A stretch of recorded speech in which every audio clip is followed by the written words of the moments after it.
اللہ کا سلام. اور آج جو اسلام آباد میں ڈیولپمنٹ ہوئی ہے وزیر اعظم کی غیر موجودگی میں، تو کافی چینل گوئیاں چل رہی ہیں ہر طرف، جسے دیکھو اپنے انداز سے اپنی آراء پیش کر رہے ہیں جو کہیں ہے بھی نہیں، اور اس میں وہ اضافہ کر کے چیزیں پیش کی جا رہی ہیں. تو پھر میں نے سمجھا اس اہم ایشو کے اوپر آج بات کی جائے. دو تین ایشوز ہیں. ایک تو اختر مینگل صاحب کا جو انہوں نے فلور چوز کیا ہے پارلیمنٹ کا، کہ وہاں پہ تحریک انصاف کی حکومت سے علیحدگی کا اعلان کیا. ایک تو یہ موضوع ہے. پھر اس کے بعد جو صورتحال جو تبدیل ہو رہی ہے کراچی میں، عمران خان وہاں پر ہے وزیر اعظم، پھر لاہور اور کوئٹہ بالخصوص، اور پھر اسی طرح جہانگیر ترین لندن میں ہیں، اور ان کی بھی ملاقات سے متعلق کچھ خبریں آ رہی تھیں، اس پہ بھی کافی چینل گوئیاں چلتی رہی ہیں. تو وہاں جو ہماری آج بات ہوئی ہے لندن میں، تو وہ بھی آپ سے شیئر کرنی ہے. اور پھر تیسری جو کرونا کی وبا ہے، کہ جس کی جو حقیقت کو جھٹلایا جا رہا ہے، جس کی وجہ سے جو مسائل پاکستان کے عوام کو فیس کرنا پڑ رہے ہیں، یہ ایک اہم ٹاپک ہے. اور عالمی ادارے اس پر کیا کہتے ہیں اور ہمارے حکمران اور عوام اس کو کس طرح لیتے ہیں، اس کے اوپر بھی بات کرنی. جو آج تحقیقات آئی ہیں، تو سب سے پہلے وہ اپنی ٹاپ اسٹوری جو زبان زد عام ہے پاکستان میں، نہ صرف پاکستان سے باہر بھی، جو سردار اختر مینگل کا جو ایک سفر تھا گورنمنٹ بننے کے بعد سے، انہوں نے تحریک انصاف کی حکومت کو سپورٹ کیا، کیونکہ اس وقت سپورٹ کیا جب حکومت بننے کا کوئی امکان نہیں تھا، کیونکہ اتنی مضبوط اپوزیشن تحریک انصاف کو ملی تھی جو انہی کے وزیر اعظم بننے کے چانسز تھے اپوزیشن جماعتوں کے. لیکن وہ جتنی مضبوط تھی اتنی ہی وہ منتشر بھی تھی اور کمزور بھی تھی. یا کیا اس کی وجوہات کیا تھیں وہ سب آپ کے علم میں ہوگا، لیکن ہم اس وقت فوکس کرتے ہیں سردار اختر مینگل کا، کہ سردار اختر مینگل نے قومی اسمبلی کا فلور اور بجٹ سیشن کو کیوں چوز کیا، کیا وجوہات تھیں جس کی بنا پر انہیں ان سے علیحدہ اپنے آپ کو کرنا پڑ گیا. گو کہ اس سے پہلے بھی 3-4 دفعہ وہ دھمکیاں دے چکے تھے، ان کے مطالبات جو تھے وہ پورے نہیں کیے جا رہے تھے. بارہا ان کی یقین دہانیاں کرائی گئی تھیں جو ان کے مطالبات ہیں پورے کیے جائیں گے، بلوچستان میں ترقیاتی کام ہوں گے، ان کی جو مانگیں ہیں وہ پوری کی جائیں گی. بدقسمتی سے کہ ماضی بھی حکومتوں کا یہی وہ رہا ہے، کہ اختر مینگل کا یہی کہنا تھا کہ پیپلز پارٹی کے دور میں بھی یہی رہا، نواز دور میں بھی رہا، انہوں نے 12 یقین دہانیاں کرائیں لیکن ان کے مطالبات پورے نہیں کیے. جو بلوچستان کے عوام تھے وہ اسی طرح سے اپنی زندگی گزارتے رہے، جو وہاں پہ جس طرح کی یعنی قلت تھی چیزوں کی، پانی تک ان کو صحیح طرح سے میسر نہیں ہے، علاج معالجہ تعلیم تو درکنار، جو انٹرنیٹ کی فیسلٹیز اور دیگر جو بڑی بڑی چیزیں تھیں وہ ان کے پاس نہیں ہیں. تو اسی وجہ سے وہ پہلے انہوں نے یہ سوچا تھا کہ پریس کانفرنس کے ذریعے علیحدہ ہو جائیں گے، لیکن ان کی جو پارٹی کے اجلاس وہ 2-3 اجلاس مسلسل وہ ہو رہے تھے اس بجٹ سیشن سے پہلے اور اس دوران بھی. پہلے انہوں نے سوچا کہ پریس کانفرنس کرے، لیکن ان کے یہ خدشات تھے جو پارٹی کے اندر سے باتیں ہوئی کہ کوئی اس کو ٹیلی کاسٹ نہیں کرے گا، کیونکہ یہ پارلیمنٹ سیشن جو ہے یہ پورا لائیو ٹیلی کاسٹ ہو رہا ہوتا ہے اور یہ خبر فوری طور پہ ہر جگہ پہنچ جائے گی. تو پہلے مرحلے میں وہ کامیاب ہو گئے ہیں. ان کا استعفیٰ ایسی صورتحال میں جب آیا ہے کہ کورونا کی وبا ہے اور زیادہ تر جو اپوزیشن لیڈران ہیں وہ کورونا کا شکار ہو کے کرنٹائن میں موجود ہیں، لیکن انہوں نے ایک ہی یعنی کہ گھٹن کے ماحول میں ان کو مصنوعی تنفس ضرور فراہم کر دیا ہے. کیونکہ اس سے پہلے آپ نے دیکھا فضل الرحمان صاحب وہ ایکٹیو ہو گئے تھے، کیونکہ ان کے سینے میں کافی ساری چیزیں دفن ہیں جو ان کی جو دسمبر میں گزشتہ سال جو ان سے یقین دہانیاں کرائی گئی تھی بقول ان کے کہ اس میں چودھری برادران بھی ساتھ ساتھ تھے، تو وہ پچھلے 2 ہفتے سے متحرک ہو چکے تھے. پھر بلوچستان میں NFC ایوارڈ کا معاملہ تھا، جو وہاں پہ حکومت سازی جس طرح سے ہوئی ہے ان کا مینڈیٹ کیا ہے، ان کو بھی اختیارات کا مسئلہ تھا، وہاں پہ ترقیاتی کام نہیں ہو رہا تھا. یہ ساری چیزیں جس طرح سے پھیل رہی تھی. اچھا وہاں پہ اسٹیک ہولڈر جو جمعیت علماء اسلام ہے جس کے اچھے خاصے ارکان اسمبلی وہاں پر ہیں، تو یہ وہاں صورتحال تبدیل ہوتی دکھائی دے رہی ہے. اسی لیے فضل الرحمان جو ہیں وہ ایکٹیو ہوئے، انہوں نے پنجاب میں بھی رابطہ کیا، عاصم زرداری سے بھی رابطہ کیا، اور یہ اندرون خانہ چیزیں چل رہی تھیں. لیکن اختر مینگل نے جو بم پھوڑا ہے اس کا شاید کسی کو علم اس طرح سے نہیں تھا، صرف ان کے جو کور جو پارٹی ہے ان کو تھا. لیکن یہ جو انتخاب کیا اس کے بعد جو سیاسی ہلچل شروع ہو گئی ہے، کیونکہ وزیر اعظم اسلام آباد میں موجود نہیں ہے اور وہ اس کراچی پہنچے ہوئے. ماضی میں ہم نے یہی دیکھا جب وزیر اعظم ملک سے باہر ہوتے ہیں تو وہاں تبدیلی کی ایک لہر آتی ہے، لیکن یہاں جو ہوا ہے تو ایم کیو ایم سے بھی ان کی ملاقات ہو گئی. ایم کیو ایم کو پہلے ماضی میں جب گئے ہیں تو وقت ان کو نہیں دیا جاتا رہا. ایسی صورتحال میں MKM بھی اپنے آپ کو بھرپور استعمال کرے گی. جو آج اسمبلی میں جو بھی کچھ ہوا ہے اس کے جو آفٹر شاکس ہیں وہ کراچی میں وہ دیکھے گئے ہیں. آج اسی طرح سے کوئٹہ کے اندر بہت زیادہ ایکٹیویٹیز بڑھ چکی ہیں.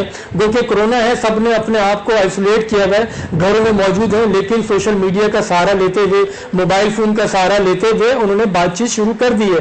اسی طرح سے پنجاب میں بالخصوص لاہور کے اندر چودھری برادران وہاں پہ ایکٹیو ہیں. اسی طرح سے جو گورنمنٹ کے جو اپنے وزیر ہیں, چند ایک وزیر ہیں جن کے متعلق کہا جاتا تھا جو جہانگیر ترین کے انتہائی قریب ہیں, وہ دوبارہ سے وہ متحرک ہو چکے ہیں. اور آپ کو ان قریب کچھ چیزیں ایسی سننے کو ملیں گی جو تانے بانے اس کے لندن کو جڑتے ہوں گے. جو لندن سے متعلق جو یہ بڑی اہم چیز ہے جو مستقل 3-4 روز سے باتیں ہو رہی ہیں کہ جہانگیر ترین نے جو میسج بھیجے ہیں نواز شریف کی ملاقات کے لیے نہیں ہو سکی. یہ بیسکلی جو وہاں پہ گئے کہہ کے تو یہی گئے تھے علاج کے لیے, لیکن 12 سیاستدان ہیں وہ سیاست سے کسی صورت بھی اپنے آپ کو علیحدہ نہیں کر سکتا. اور یہ جو آج کا جو ہوا ہے, اب تمام لوگ جن کے اپنے پتے انہوں نے پوشیدہ رکھے ہوئے تھے سب نے جیبوں سے نکالنے شروع کر دیے ہیں. تو آج وہاں لندن میں پھر ایک جو ہے نا سلسلہ شروع کیا جا رہا ہے ملاقات کا. کسی طرح سے 2-4 لوگوں سے بیچ میں ڈالا جا رہا ہے کہ ملاقات کی جائے. اس طرح سے سیاسی تبدیلی آئے یا نہ آئے, لیکن جہانگیر ترین اپنے مقصد حاصل کرنا چاہتے ہیں کہ جتنا وہ ایکٹیو ہوں گے, جو پیپلز تحریک انصاف کی قیادت ہے ان کے لیے مسائل بڑھیں گے.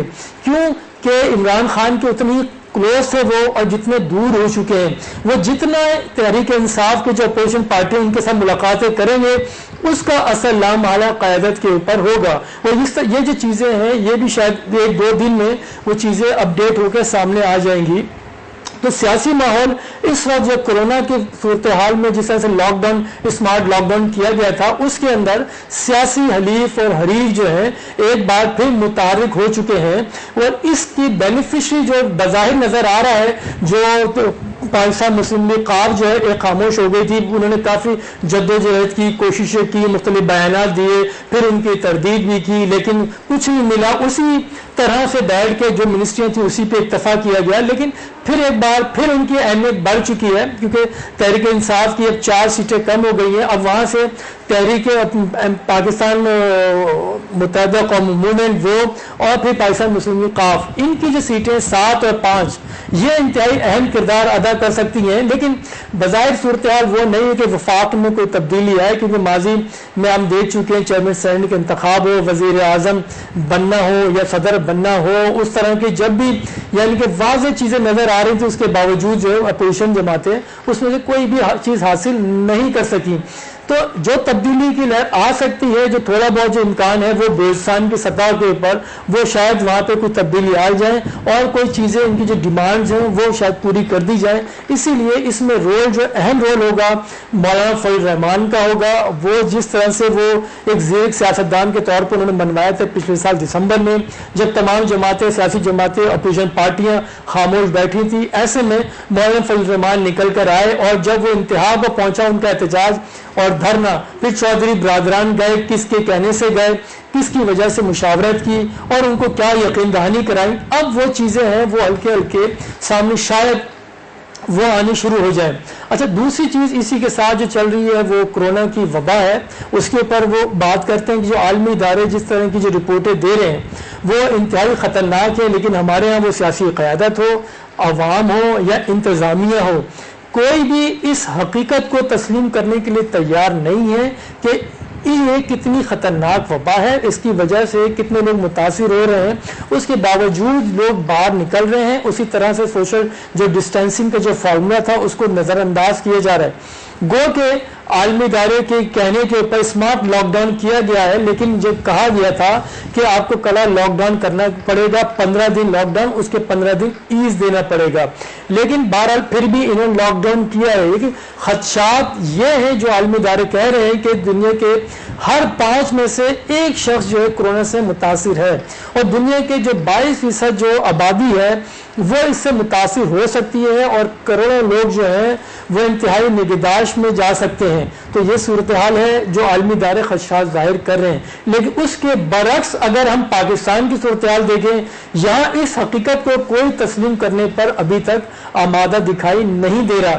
آپ ہاسپٹلز لیں، آپ بازار لیں، آپ جو انتظامیہ کا کردار ہے اس کو دیکھ لیں. آپ کسی میں کوئی بھی سنک نہیں ہے ایک دوسرے کے ساتھ. کبھی لاک ڈاؤن کے پر مسئلے مسائل، کبھی جو مین جو اسٹیک ہولڈرز ہیں ان کا آپ اشر دیکھ لیں کیا ہو رہا ہے.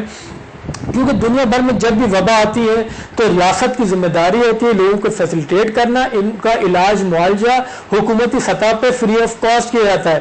لیکن ہمارے یہاں اس کے برخلاف ہو رہا ہے. جو ٹیسٹ جو ہو رہے ہیں، آپ جتنی بڑی لیب چلے جائیں، آغا خان چلے جائیں، چغتائی چلے جائیں، اسی طرح سے وہاں پہ 8 سے 10 ہزار میں ٹیسٹ کیے جا رہے ہیں. ایک غریب آدمی کیسے ٹیسٹ کرائے گا جبکہ دنیا کے دیگر ممالک کے اندر فری آف کاسٹ سب کے ٹیسٹ کیے جا رہے ہیں، لیکن ہمارے ہاں اس طرح سا نہیں ہو رہا.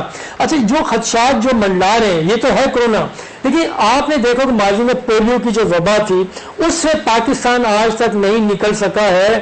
جو یہ خدشات منڈلا رہے ہیں، خدا نہ خاصہ کہیں ہم پولیو کی طرح کورونا کے ساتھ بھی تو نہیں کر رہے، کیونکہ پولیو کو ختم کرنے کے لیے عالمی ادارے کروڑوں ڈالر جو سالانہ کی بنیاد پہ امداد دے رہے ہیں.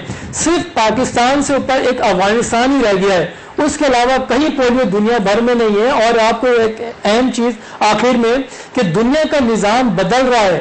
اگر پاکستان نے اس کو کورونا پہ قابو نہ پایا، آخر میں آگے جا کے خطرات یہ ہیں کہ جب بھی آپ ٹریولنگ کریں گے، آپ کا جانا آنا ہوگا، تو جس طرح سے پولیو کا دیگر جو بیماریاں چلی تھی سرٹیفکیٹ دکھانا ہوتا تھا، اسی طرح سے کورونا کا بھی سرٹیفکیٹ دکھانا ہوگا نیگیٹو کا آپ کو.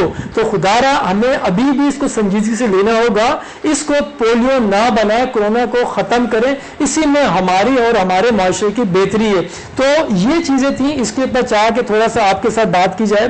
انشاءاللہ ایک آدھ دن میں پھر کسی نئی ڈیولپمنٹ کے ساتھ حاضر ہوں گے. اللہ حافظ.